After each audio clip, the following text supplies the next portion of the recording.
the path of the Dharma really requires that we develop the courage to look beyond our distractedness, to find what lies behind it, and to not necessarily feed ourselves with ongoing entertainment.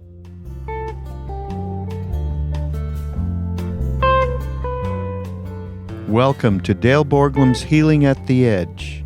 We are very happy to share with you Dale's profound insight and open heart. Please go to BeHereNowNetwork.com/Dale to support this podcast. Okay, well, welcome. I would like to talk today about being distracted from boundless awareness. Distraction is a very interesting notion. At one level, of course, nothing is a distraction. Everything is a reflection of wholeness.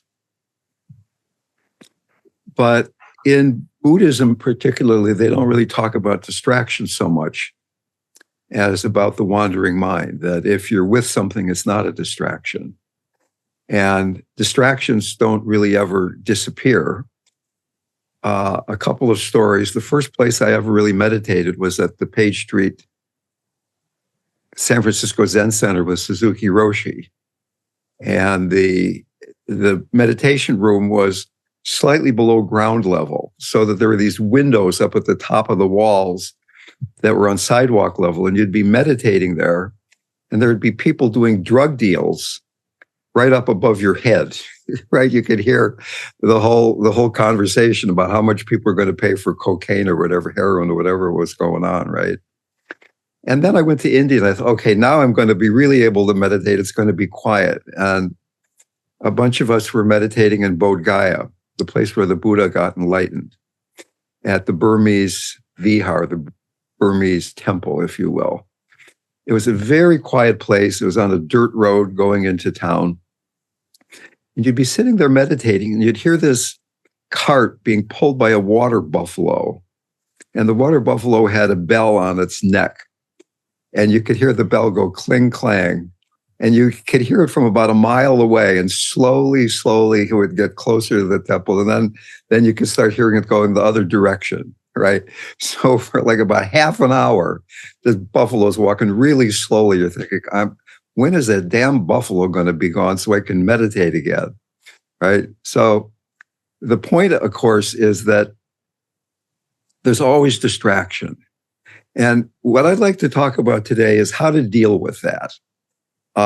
We live in a world where there's wars going on, where people that I know, friends that I know, are so bothered by the wars that their minds are tied in a knot.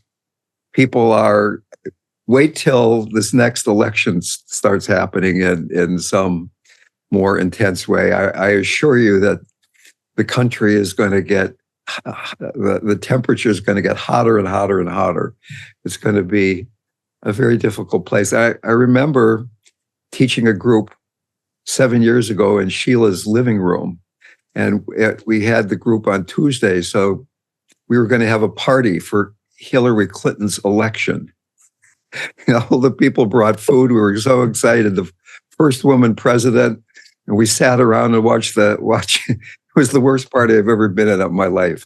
But anyway, that's what happened. So distraction means being pulled away. And one can deal with this in a very Buddhist way, which I'm going to talk about first, or one can deal with it in a more devotional way. And I've been trying this Buddhist way for so long. It's been an utter failure. I have to confess it. The attempt to understand emptiness and bring it into manifestation on a moment-to-moment basis has not worked all that well. I've meditated till my knees fell off. They came back again. I have been at so many retreats. I've been with the best meditation teachers that money can buy. And still, I've been noticing that when I'm out in the garden, or when I'm walking from upstairs to downstairs, or when I'm taking a shower, unless I'm really practicing, the mind just does its thing. So basically, there is this tendency to not want to feel, to be addicted to not feeling, this fundamental anxiety because we're not resting in complete emptiness. We're pulled back from that. And there is often this what could we call it? A pattern of going from, on one hand, being bored, and then on the other hand, being distracted or wanting entertainment, back and forth. Boredom, distraction / entertainment. Boredom, and then distraction / entertainment. I watch stuff on Netflix. Natalie can tell you this is true, that it has no human usefulness at all. It's like, I watched Emily in Paris, the whole 2 seasons of it, right? For why I did that is because I didn't want to be bored. There's no other reason in the world to watch that show. Okay. So what's behind the ongoing restlessness? The path of the Dharma really requires that we develop the courage to look beyond our distractedness, to find what lies behind it, and to not necessarily feed ourselves with ongoing entertainment, with ongoing understanding. The Bible talks about the peace that passes understanding. We have this distraction that's based in fear of spaciousness, fear of boundless emptiness.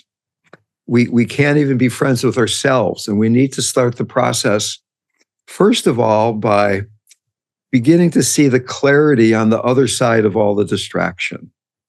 Boredom has an edge to it. We feel the ground slipping away. We struggle to find a solid ground to stand on. There's nothing happening. We feel we need to do something. It's too quiet. We need to make some noise. So that's the beginning. But then even beyond that, we need to go into wisdom mind. Can we calm down enough to go beyond distraction? And then the second step is going into wisdom mind. Okay, so here's what I've noticed, that almost everybody, a lot of the time, seems distracted. When you meet somebody who's not distracted, it's pretty great. It's pretty wonderful. And it doesn't happen all that often. So that the first stage is learning to work with distraction. When you're meditating, when you're quiet, when you're not doing anything, you're just sitting there looking out the window, or you're meditating, or you're walking very quietly. Can you begin to notice that impulse to fill up the space? Okay, so we've all done that. We've all been working with that. We've all meditated or chanted or prayed or a combination of the above. We've all done those practices. And I'm pretty good at that. I can do that when nothing's going on. I've trained my mind so I can make my mind be quiet most of the time. Sit down to meditate, after a few minutes, mind gets quiet. But then can we begin to bring that into simple activities? Can we bring that into taking a shower, chopping some vegetables, working in the garden, doing things that don't really take intellectual involvement? It's easier to be with bodily sensation. It's easier to be in the heart, whatever your practice is. But then, what about talking? What about writing? What about being on the internet? I just counted 2 days ago, as a bit busy day. I got 100 non-junk emails and then 100 junk emails in one day, right? Not all of these certainly required responses, but a lot of them did. Is it possible to be not distracted, to be present and being in the mind, doing these things, and often dealing with people who are suffering, dealing with people who are distracted themselves? In the last week, I was talking to a dear friend whose ex-husband committed suicide, to another friend who I've known for 5 decades, who has a heart condition that the doctors say there's not much they can do about. another friend who got prostate cancer about 7 years ago, and he decided he'd do the radiation instead of the surgery, and it's come back, and it's outside of his prostate. I got prostate cancer about 10 years ago. I did the surgery. He chose the radiation, which has fewer side effects, but now it's back. It's running around in his body. Hopefully they can stop it, but who knows where it is, right? They see where it is, but they don't see the microscopic stuff that's going on. Okay, so can we be not distracted even during strong emotion? John and I talked before the meeting started, my co-host, and John has been telling me off and on over the last month or two, I don't know how long it is, how completely bothered he is by the war that's going on in the Middle East. John is a Sufi. He sends me these beautiful Rumi poems about how much Rumi loves God and how much love is possible. And then after the Rumi poem, he tells me how much he hates humanity, right? And is it possible, even when a war is going on, even when you see what horrific things have happened, both in Israel and in Gaza, that doesn't distract you from openness, from boundless awareness? Okay. So the first way of dealing with this is really understanding emptiness, that every experience is a manifestation of emptiness.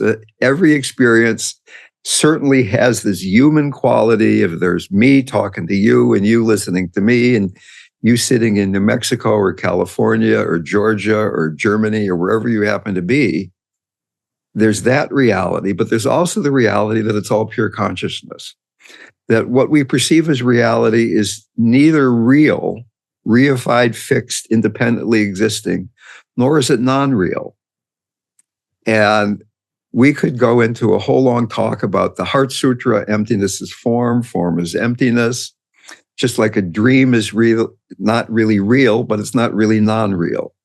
Okay, just so is life. And we've had podcasts about this in the past, meetings about this in the past.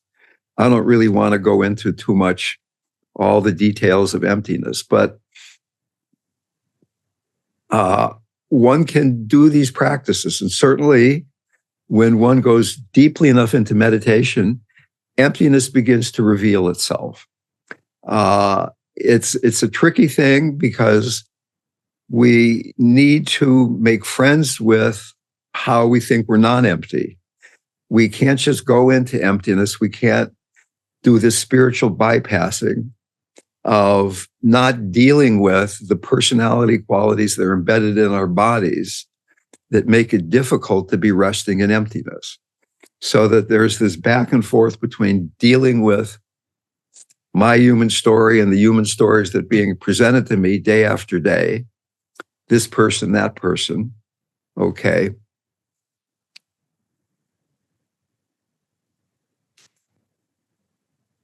And at the same time, beginning to realize that it's all a dream. Somebody asked Maharaji, is life real or is it a dream? And he said it's completely real, it's completely a dream, and it's both at the same time. So he covered all the bases there. It's kind of hard to argue with that. Can we, though, appreciate that right now, this is completely real and it's completely a dream?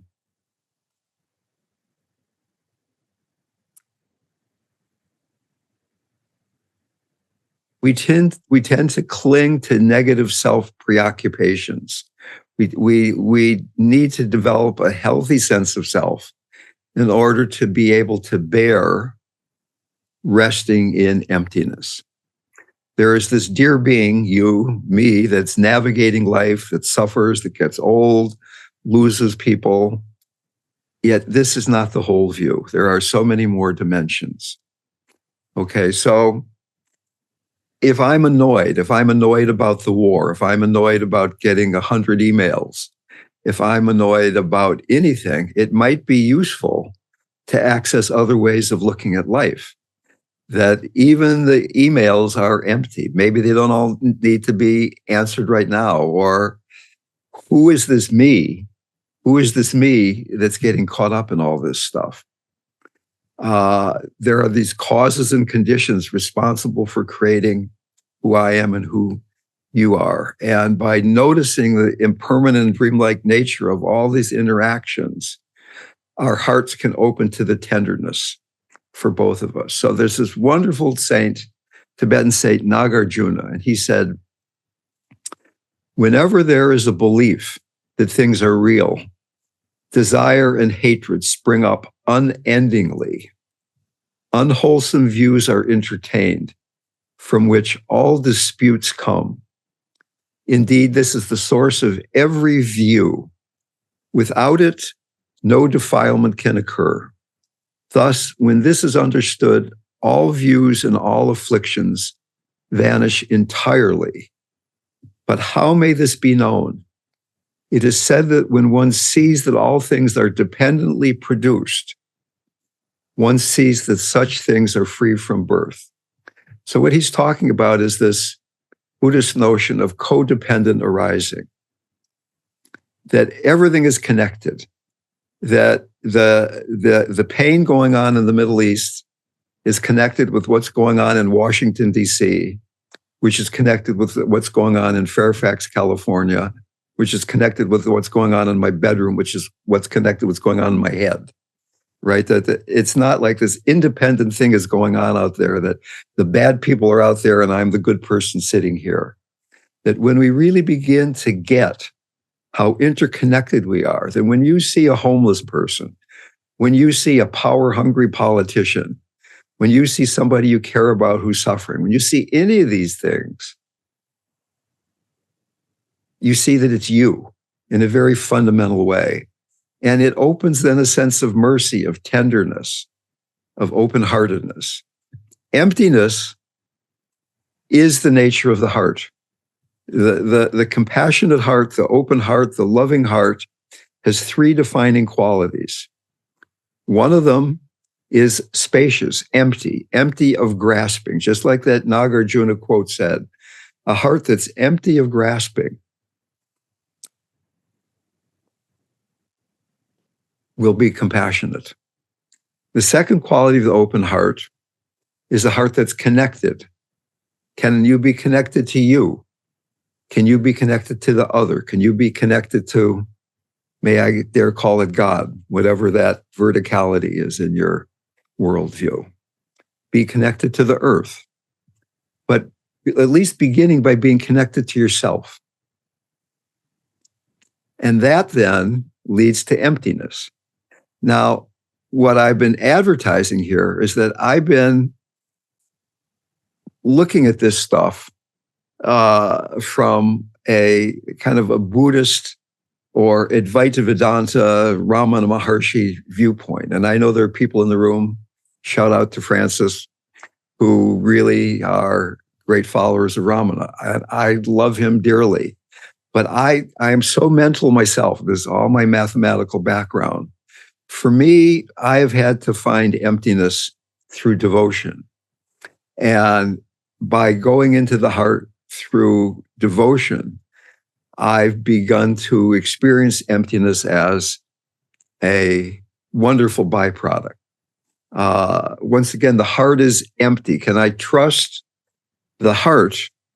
The open heart is empty of clinging. Can I trust the heart enough so that then this emptiness will reveal itself? When I was with Maharaji, and Ramdas and I and a bunch of people were getting kicked out of India because we'd overstayed our visas. The government gave us a quit India notice. Get out of here, you're going to be in big trouble. So I went to Maharaji and said, well, I used to be a scientist when I was back in America. What do you want me to do when I go back home? And I thought he'd say, well, I'll become a therapist or a transpersonal this or that or something. And what he said was, just keep saying the mantra that I gave you, right? That was just only instruction. Just keep saying this mantra. Now, I think I'm really clever, right? And I'm very stubborn. So that injunction didn't sit too well with me. I wanted something sexier. I wanted instructions that I could dig my mind into. And for a whole bunch of decades, Maharaji died 50 years ago, last September. For 50 years, I've been struggling with just saying my mantra, right? And I've finally given up, right? At this advanced age, I'm finally giving up. And just in every moment when I'm not talking to somebody, I'm trying to say my mantra. And what I begun to find is that in doing that, this emptiness is revealed, this independent, this co-dependent arising, this interdependence is revealed in the sense that if I'm saying this mantra, which is a name of God that Maharaji gave me, and I'm talking to you, then you're that manifestation of that. Or when I'm just sitting alone thinking about Israel or Gaza or Donald Trump or the 49ers or whatever I'm thinking about, that's all Ram, which isn't the name that I use, but it's all just Ram. Let me just give you an example of how stubborn I was. And this is just an aside. I know people like Maharaji's story, so I'm throwing in a Maharaji story as a gratuitous thing to allow me to talk about how much I love him. Anyway, a bunch of us have gone to these Goenka retreats, meditating for weeks at a time. And there are a lot of people there who had not been to Maharaji, but they talked to some of us when the retreats were over and they found there was this guy Maharaji and it was free. In fact, if you were broke, he'd give you money, and that RamDev was there. And it sounded pretty great. So a lot of people followed us back from Bodh Gaya, where the ox cart was, the water buffalo, actually, it was, pulling the cart with the bell on the neck, back to Allahabad, where Maharaji was staying at Dada's house, Dada Mukherjee's house. So it was not a temple, it was this guy's house. And all of a sudden, there's like way too many people. So Maharaji called the old timers in one at a time and said, get out of here for a few weeks. Let the new people have some space. I want you to go somewhere. So there was this fellow named Vishu, who was my closest friend. He had been going to, he got his bachelor's degree at Stanford the same year I got my PhD. And RamDev asked him and me to run Muktananda's Northern California part of the world tour. We did that, and then we lived in San Francisco together, and then we ended up at Muktananda's Ganeshpuri ashram together, and then we ended up with Maharaji together. So I'm on this big adventure, and everywhere I go, there's this guy, Vishu, that I loved him, but it was kind of like, I'd kind of like to get away from him so that it's like my adventure, not our adventure, right? Okay. So he gets called in before me, and he comes out and says, Maharaji told me to go to Benares. Now it's called Varanasi, but in those days it was Benares. So he leaves, and then I get called in, and Maharaji says, Benares Jao, go to Benares. I said, Maharaji, couldn't I go to Ayodhya? It's such a holy place. That's where Ram was with Sita. He said, nay, Benares Jao. And I even argued one more time, please. He said, no, Benares Jao. So I go to when he says go, it means like go immediately. So I got my bag, I packed my bag, I went to the train station. I figured, like, here's where we are, and here's Ayodhya, and here's Benares. It's kind of like the Triangle Fair. I'm going to go to Benares, but I'm going to kind of swing by Ayodhya on the way. I'm going to take that. So Ayodhya is this tiny little town right outside of this big town called Faizabad. And I bought a ticket to the Faizabad Express. I didn't get a ticket to the Benares Express. I got the Faizabad Express. I was very bad. That's how stubborn. And there's a big sign over the ticket counters, and it says Faizabad Express, track number 10 at noon. So I go to track number 10. It's noon, 1, 2, no train. It's only 2 hours late. It's India. It doesn't seem too unusual. But then there's some guy in an Indian train uniform walks by, And I said, hey, what about the Faizabad Express? He said, oh, it came on track number 7 today. We announced it in Hindi, and it came on time. It's been gone for 2 hours.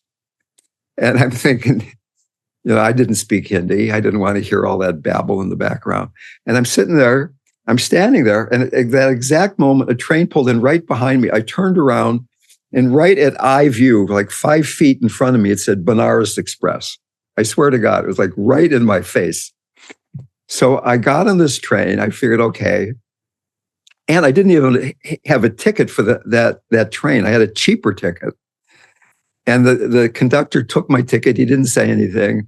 I got to Benares, and somebody had told me about this place called the Venkateshwar Lodge. So I figured I would go there. Benares is a huge place with so many hotels because it's all full of pilgrims. And I go to the Venkateshwar Lodge. I get a room. I go into the room. I put my bag on the floor. I lie down. I put my head to the pillow. And at that exact moment, in the room directly above me, Vishu starts singing the Hanuman Chalisa. Out of all the rooms in India, he was directly above me singing the Hanuman Chalisa. So I figured, well, it looks like I'm not getting away from him anytime soon, right? And we had the best time together. We were swimming in the Ganges with body parts floating by as if it were a pool. The Indians thought we were completely crazy. And we actually felt closer to Maharaji than when we were with that whole crazy, all the people wanting a piece of him and what was going on there back in the place where we were all together. So I'm finally getting beyond my stubbornness. He's worn me down. I've worn me down. Life has worn me down. That just the simple practice of saying this name again and again and again. Ramana himself says, japa is our real nature. Japa, the repetition of the name. When I read Ramana's books, really the two things he talks about are self-inquiry and saying God's name. And in fact, there's this wonderful saint, RamDev, who his whole thing was mantra. And Ramana had RamDev's book right at the side of his bed during the later part of his life. RamDev said, the whole universe is densely permeated with the name. And he said, all form is name. Name is form.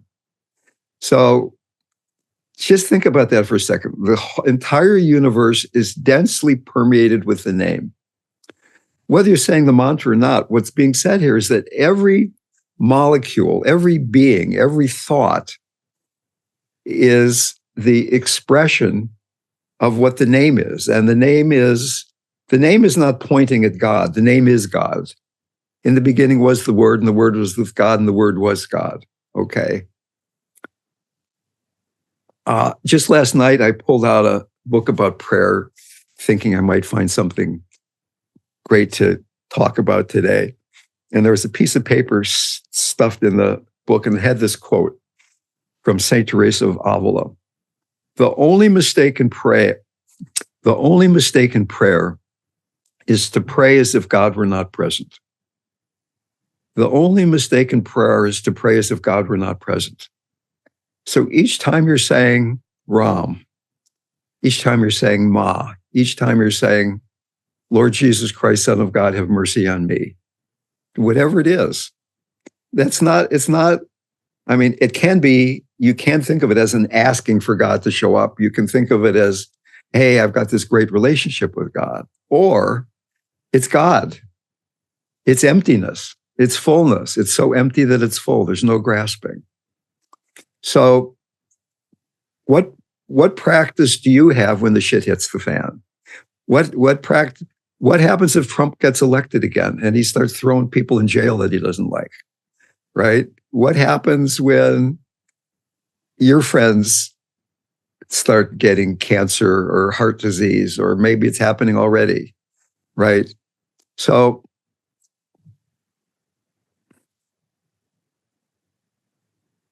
let me slow down a second. Thomas Merton said, love and prayer are learned in the hour when prayer becomes impossible and the heart turns to stone. Love and prayer are learned when prayer becomes impossible and the heart turns to stone. So, John, when you think about how horrific it is what's going on, how many people are dying in the Middle East, can you remember those Rumi poems? That they're both true at the same time. Yes, it's horrific, and everything that Rumi said, everything that Christ said, everything that Buddha said, everything that Ramana said is not in any way negated by all this craziness that's happening in the world.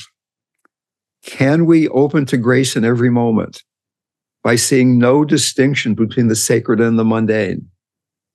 Can we catch hold of the very first moment of perception rather than naming it and conceptualizing it, and just being with the vibration of each arising moment? And that vibration is the name.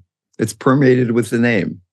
Digesting emotions rather than being digested by the emotions. Digesting the mother rather than being eaten by her moment to moment. Saying mantra, doing practice from this more tantric or even non-dual sensibility.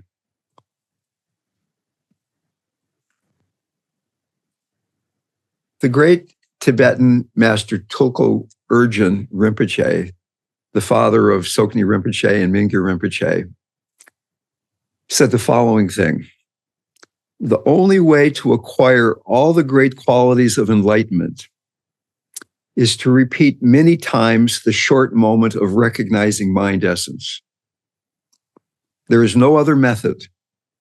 One reason for short moments is that, as there is no stability right now, the recognition of awareness doesn't last for more than a brief moment, whether we like it or not. By practicing many times, we get used to it. And I'm going to put that great quote into the chat if anybody wants to. Oh, how did it? Well, there it is in the chat for you to grab if you want.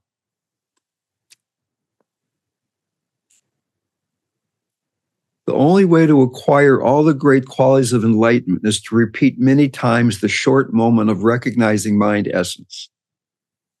Everybody in this virtual room has been in that place of profound openness, whether through meditation or being in nature or taking psychedelics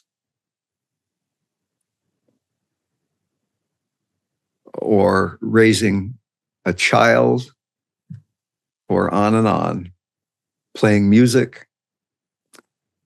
Can we keep repeating that moment? What is more important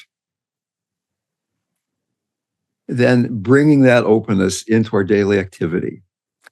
And let me read a longer poem here, and then we'll open this up to discussion. This is a poem by Saint Simeon, the New Theologian. He's a Orthodox Christian, a desert father.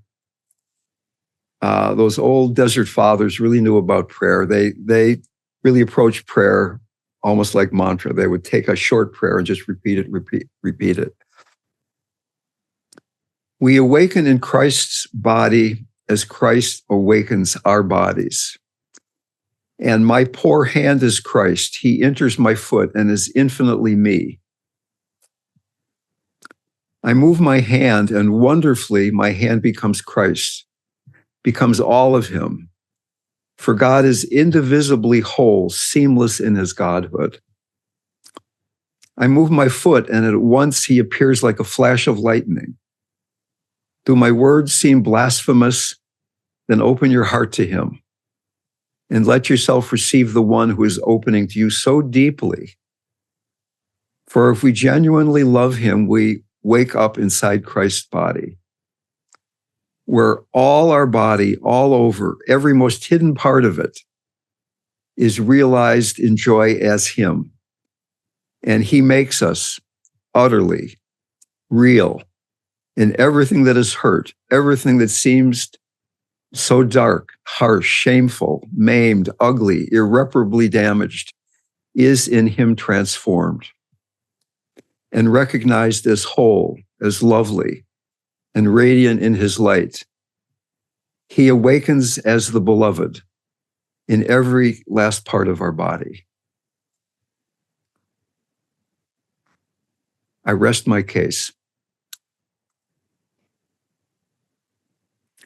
Most of us live within the confines of our identity as a separate self that is desperately trying to stabilize its existence. But we all have this natural freedom, this Christ in every cell of our body, though it's often unrecognized. In the Heart Sutra, it begins by saying, indescribable, inconceivable, and inexpressible, the perfection of sublime knowing is unborn and unceasing, the very nature of space. It is the realm of your own self-knowing, timeless awareness. Indescribable, inconceivable, and inexpressible. Resting in that.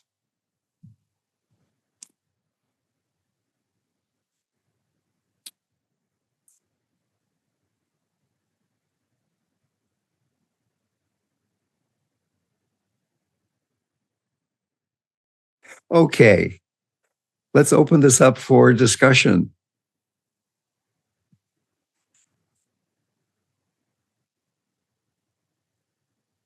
Distraction from unbounded awareness.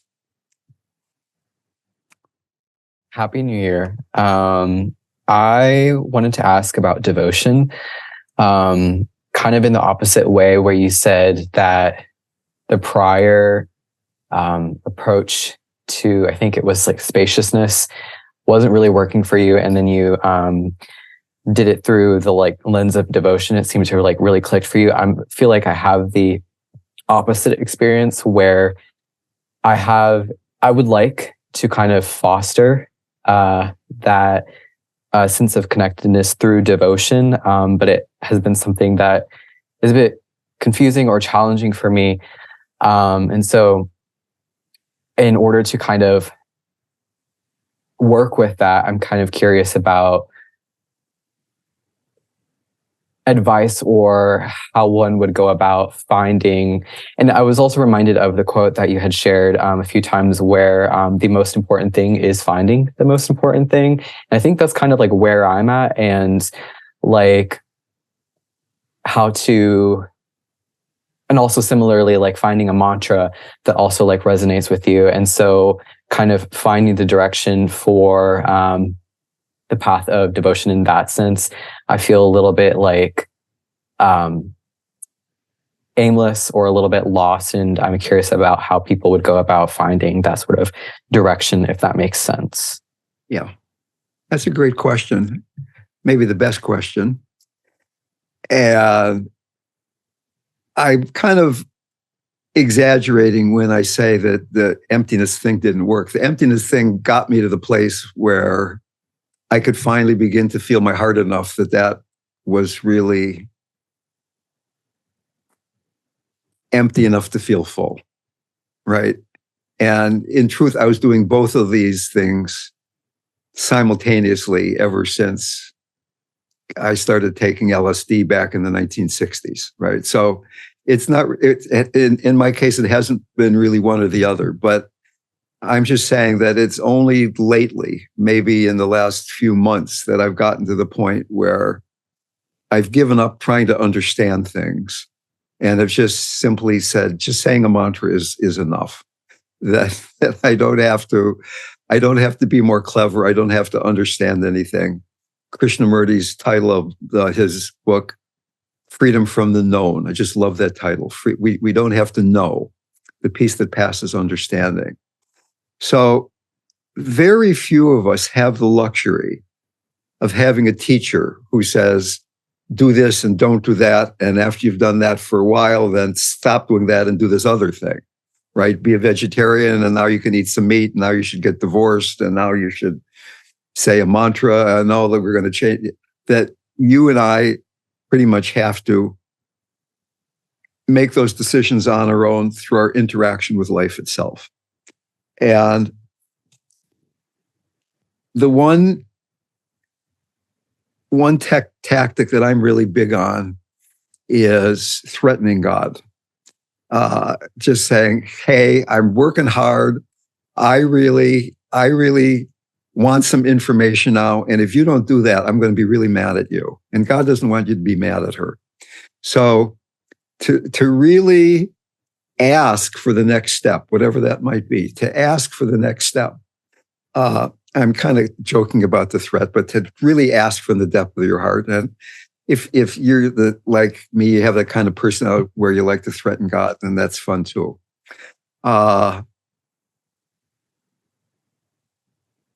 It's been my experience that again and again in my life, I've reached a point where I felt kind of blocked, that my practice was stale, that I didn't feel like I was going anywhere.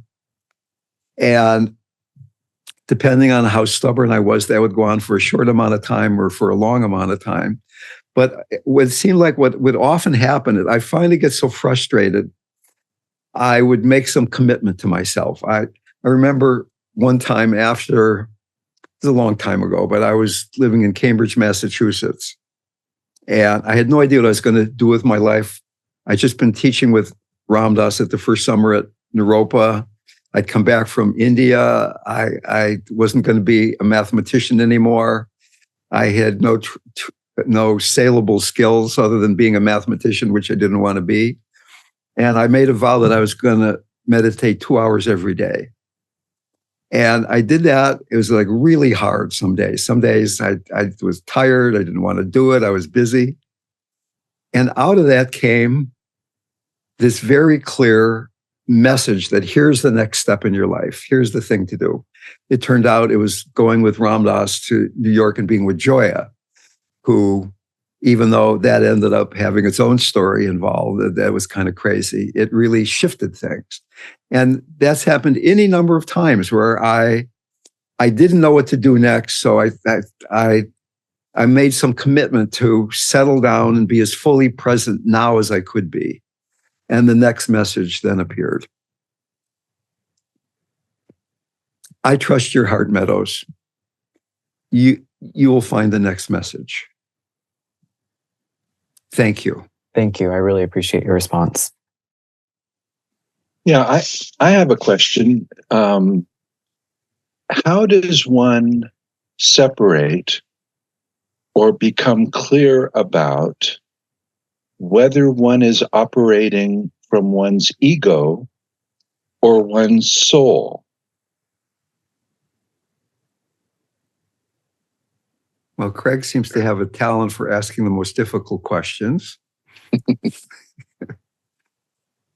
And that's a very tricky question, of course, because the ego is very tricky.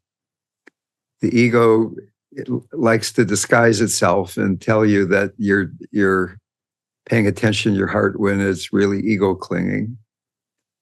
For me, and I think for a lot of people, I get a lot of my information from my body. And when I'm acting from a motivation of clinging or egoic preference, as opposed to openness, there's a different feeling in my body, sometimes quite subtle.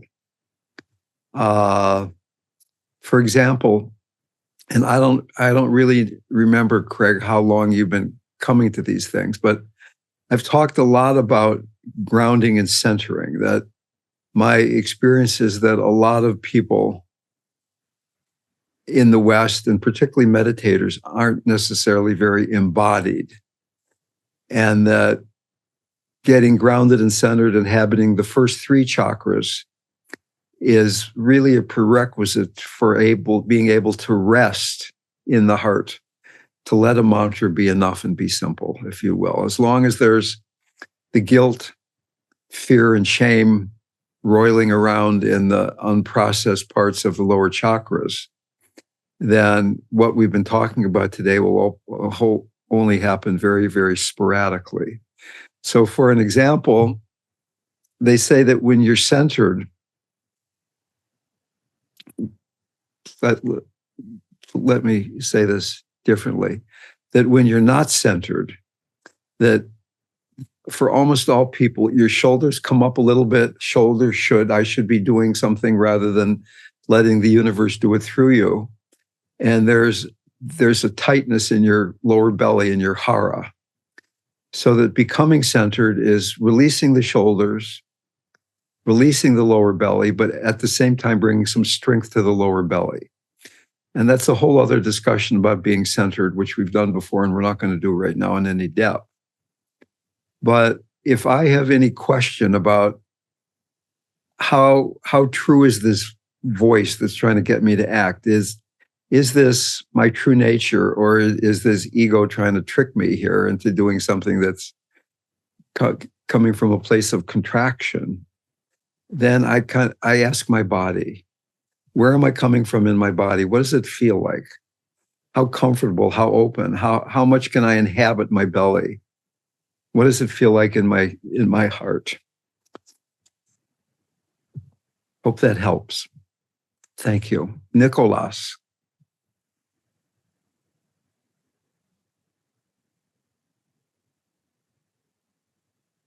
Yes, thank you, Dale. I wanted to ask a question in regard to distraction, and I'm just wondering how to remain relevant and connected in a world that is so much about distractions. I mean, I have the option of checking out, and sometimes that feels a bit arrogant, like I'm just not going to engage. And I'm going to retreat to my cave, or I have the option of engaging and also being conscious about the amount of noise that's surrounding me, which I see and feel and sense all the time. I mean, most of what I get is about noise. So I don't know how to find a balance between that engaging and knowing, or retreating and in an arrogant way and saying, I'm not even listening to this. Okay, well, first of all, one can retreat and it not be arrogant. It can be that that's what you need to do right now. And I think that retreating occasionally is very healthy for almost everybody. Traditionally, most religions have a Sabbath where you take one day off a week, where you don't get engaged with society in a certain way. You go within, you're quieter. My friend Wayne Muller wrote a book called Sabbath, which is really a wonderful book. At the same time, I don't think necessarily that it has to be one or the other. That cave you were talking about can be carried around with you to a certain extent. And that was in some sense the point I was trying to make today about distraction, that I've been finding that there are so many moments during the day where I am busy, but it's a moment that's available to saying my mantra, or the mantra that Maharaji gave me, or whatever we call it. And that I've been noticing that the tendency is that if I'm not doing something during those moments, doing something in a focused way, that the mind just tends to wander around. That's what minds do. That the tendency is to move. So that even if you're in the world, there are so many short little spaces during the day when you can either say a mantra or get grounded and centered, or even as Tulku Urgyen said, that the only way to acquire all the great qualities of enlightenment is to repeat many times the short moment of recognizing mind essence. That just many repeated short practices in a busy day.